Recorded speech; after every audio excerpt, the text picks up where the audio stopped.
Assalamualaikum. Halo. Halo. Hai. Hai. Hai. Hai. Hai. Halo. Halo. Hai. Saya Arangga. Hai. Aku Neta. Hai. Saya Salman. Hai, saya Tifa. It's me, Ratih Permatasari. Aku dari kelompok 3 beserta kawan-kawan akan mempresentasikan CRM, yaitu Customer Relationship Management. Pasti dari kalian banyak ya ada yang bakal kayak gini. Kak, CRM itu apa sih? CRM. Makanan apa tuh? CRM, penting gak sih? Nah, kan pada bingung. Jadi CRM itu menurut Bapak Kang Hinam, CRM adalah sistem yang menganalisa bagaimana kita bekerja dengan pelanggan, memecahkan masalah mereka, serta mendorong mereka untuk membeli produk dan layanan, serta pertukaran keuangan. Terus elemen-elemen CRM itu ada 3, yaitu pelanggan, hubungan, dan manajemen. Ya iyalah, CRM itu kan Customer Relationship Management.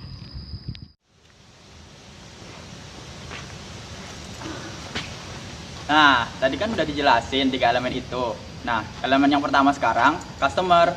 Customer atau pelanggan adalah orang yang membeli atau menggunakan suatu barang atau jasa secara terus-menerus. Terus bedanya sama konsumen apa, Kak? Jadi gimana ya, Dek? Kalau konsumen itu cuma beli atau pakai jasa itu 1 kali doang. Tapi kalau pelanggan itu makainya berkali-kali. Jadi rutin gitulah. Kalau mau lebih lengkapnya, lihat aja di bawah sini. Pelanggan adalah satu-satunya sumber daya untuk laba organisasi saat ini. Pelanggan yang bagus adalah pelanggan yang menghasilkan lebih banyak laba dengan biaya yang rendah dan sumber dayanya akan selalu langka. Karena pelanggan yang cerdas dan kompetisi yang tidak terkontrol. Akan sulit untuk membedakan pelanggan yang sebenarnya karena keputusan untuk membeli suatu biasanya dilakukan sebagai aktivitas yang kooperatif dengan partner dalam membuat kekhususan. Teknologi informasi memungkinkan peningkatan kemampuan organisasi dalam membedakan dan mengatur pelanggan. CRM dianggap sebagai sikap pemasaran yang berbasis pada informasi pelanggan. Ya, kita masuk ke yang kedua. Yang kedua itu kan hubungan. Hubungan di sini adalah hubungan antara pelanggan dan perusahaan. Hubungannya timbal balik ya, terus berkolerasi secara terus-menerus. Buat lebih jelasnya kita lihat di sini. Hubungan bisa meliputi hubungan jangka pendek atau jangka panjang, terus-menerus atau terputus, berulang-ulang atau tidak berulang-ulang. Ini bisa mencakup psikologi atau perilaku. Semakin positif pandangan pelanggan terhadap produk, maka semakin meningkat kebiasaan membeli dalam kondisi tersebut.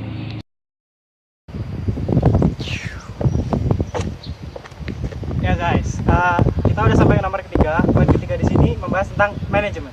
Manajemen sendiri adalah hal yang mengatur hubungan antara sebuah perusahaan dengan konsumennya.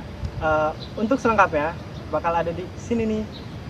CRM bukanlah suatu kegiatan yang terbatas hanya pada bagian pemasaran. Namun CRM juga melibatkan peningkatan keterpaduan antar budaya dan proses organisasi. Perangkat lunak khusus yang digunakan untuk mendukung proses manajemen meliputi service sector, electronic order, self-service, katalog manajemen, invoice display, marketing plans, dan analisis. Semua teknik-teknik, proses, dan pendekatan telah direncanakan untuk mempromosikan dan meningkatkan aktivitas pemasaran dan penjualan.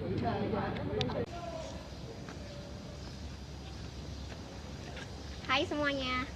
Kali ini aku bakal jelasin tentang semangat operasional nilai. Apa sih semangat operasional nilai itu? Semangat operasional nilai itu adalah strategi dari perusahaan untuk menarik minat pelanggannya. Untuk penjelasan lebih lengkapnya, kalian bisa lihat di sini. CRM pada kenyataannya adalah desain struktur organisasi untuk membangun hubungan dengan pelanggan dari luar ke dalam organisasi dan sebaliknya sehingga terdapat timbal balik. Melalui modal ini, tim menentukan strategi tentang bagaimana berperilaku dengan pelanggan dan menggambarkannya dengan kata sebagai cara untuk berurusan dengan pelanggan dan efisiensi dalam bagian perilaku tertentu. Dalam tahap ini, anggota tim menggunakan alat strategi yang signifikan. Alat eksekutif strategi ini dapat dibuat lebih baik menggunakan kedua data yang disimpan dan dinilai spesifik. Oke, selanjutnya kita bahas tentang CRM operasional. CRM operasional itu intinya membahas tentang sistem-sistem atau aplikasi-aplikasi yang bisa digunakan untuk mendukung penggunaan CRM. Untuk lebih jelasnya, lihat di sini. Ini termasuk perangkat lunak dirasakan oleh pelanggan. Penjualan otomatisasi pemasaran bisnis, dan perangkat lunak otomatis membantu pelanggan. Bagian ini mirip dengan enterprise resource planning dan melibatkan kegiatan yang berkaitan dengan layanan pelanggan seperti pemesanan, otomatisasi penjualan, dan pemasaran dan manajemen dari semua bagian tersebut. Ini adalah satu aplikasi utama dari CRM. Enterprise Resource Planning software seperti PeopleSoft dan SAP menggabungkan urusan keuangan dan sumber daya manusia.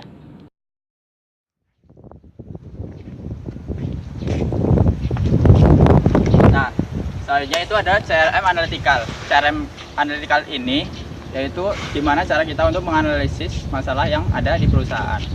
Nah, untuk lebih lengkapnya ada di sini.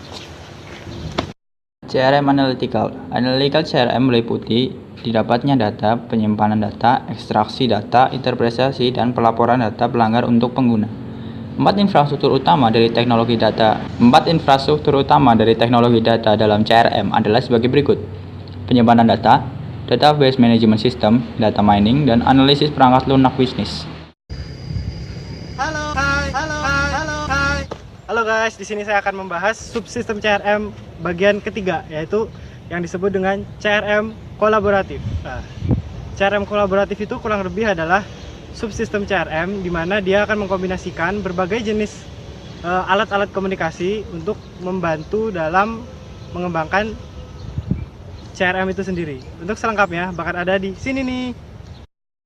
Jenis CRM ini melibatkan semua komunikasi yang berbeda antara organisasi dan pelanggan seperti email, telepon, fax, dan halaman web.